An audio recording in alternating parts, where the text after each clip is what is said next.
we live in an age where technology moves at a rapid pace, and modern society relies on this technology to simply exist. Imagine a world without this advancement. Society as we know it would be on the verge of collapse.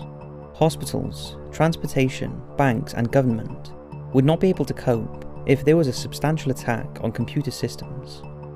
Luckily, experts are employed to counter such threats, and whilst an attack of this degree has never been successful, the threat still remains. So who are the people who would want to bring about such chaos, and why would they attempt to do so? Here are just 5 of the cleverest and scariest hackers to have ever lived. Kevin Mitnick. As a young teenager, the hacker known as the Condor discovered a way of cheating a punch card system that would allow him to use the Los Angeles bus system for free. He claimed he was working on a school project and found out how to obtain unused tickets. Only a few years later, he managed to access the computer system of the Digital Equipment Corporation and copied their software. He was eventually charged and convicted of this crime 9 years later in 1988. After spending a year in prison, Mitnick began to hack into the systems of a number of large corporations, including IBM, Nokia, and Motorola. He would copy valuable proprietary software and accessed mail accounts. He was arrested in 1995 and pleaded guilty to wire fraud, computer fraud, and illegally intercepting a wire communication as part of a plea bargain, which saw him being sentenced to 5 years in prison. Whilst in prison, he was kept in solitary confinement for 8 months for fear he could use a landline to hack into government computers. After his release in 2000, he claimed in a book that he had never actually hacked into computer systems, but had used social engineering to obtain passwords. Mitnick is now a successful author and security consultant. Michael Kelsey. The hacker known as Mafia Boy first developed an interest in computers at the age of 6. At 9 years old, after obtaining a free AOL trial, he managed to hack the system, which then allowed him free access beyond the 30-day trial period. By the time he was 15, Michael had succeeded in pulling off such an incredible act that cybercrime laws were drawn up as a direct result of his actions, with the authorities shocked that a boy of his age could have carried out such a hack.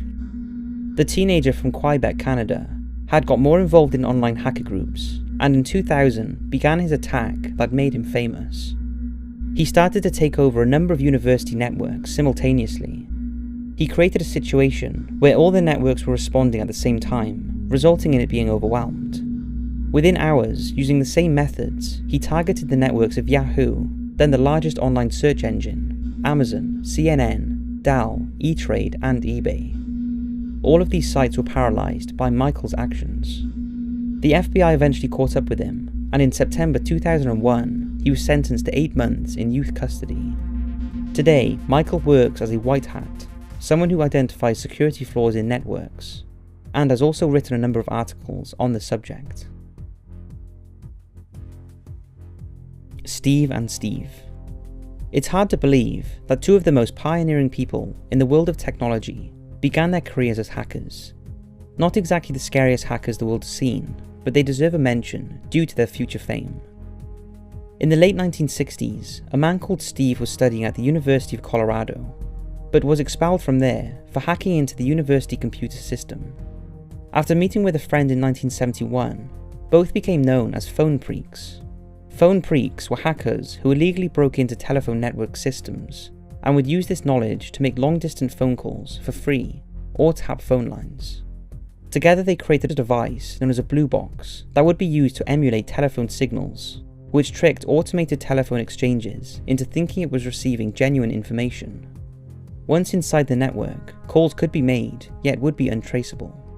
It's alleged that Steve used such a device to impersonate the respected US politician, Henry Kissinger, and he called the Vatican and asked to speak to the Pope. Realizing the commercial value of such a device, the pair started selling them illegally.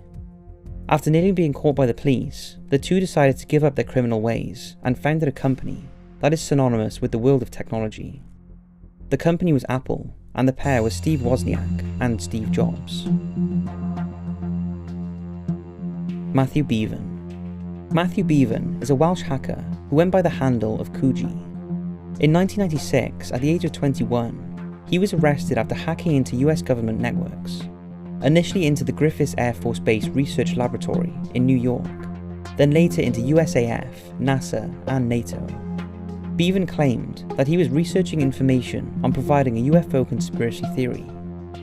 He used a simple Commodore Amiga computer, along with a program called Roxbox, that simulated tones sent out by a telephone operator's dialing console.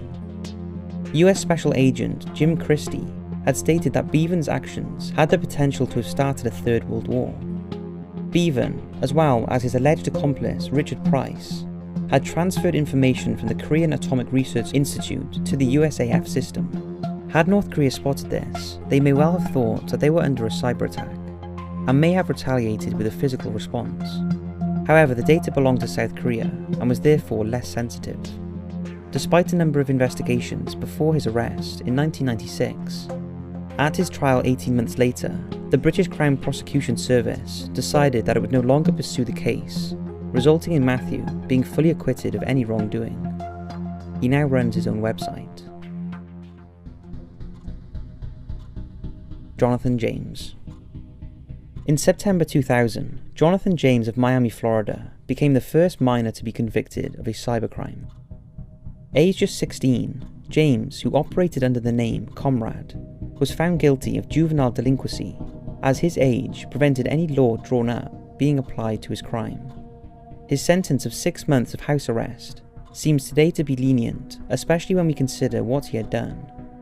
At the age of 15, the US Department of Defense discovered that James had hacked into schools and a number of private companies, alongside government agencies, including NASA. Despite stealing software and information from NASA, valued at over $1.5 million, James had yet to implement his greatest intrusion. In the late summer of 1999, he gained access to the Department of Defense systems, which monitored and analysed threats to the United States. A series of attacks on government systems in 2007 led the US Secret Service to suspect that James was behind them. It later turned out to be the work of a hacker named Albert Gonzalez. The incident proved to be a turning point in the young life of Comrade, who feared his reputation made him the guilty party. In May 2008, James was found dead from a single gunshot wound. A suicide note was found, stating he believed he was to be convicted of cybercrimes he had not committed. So that's 5 of the internet's scariest hackers. I hope you've enjoyed, and don't forget to follow Top 5s on Instagram to keep up to date with new adventures and travels. Thanks for watching, and I'll see you in the next video.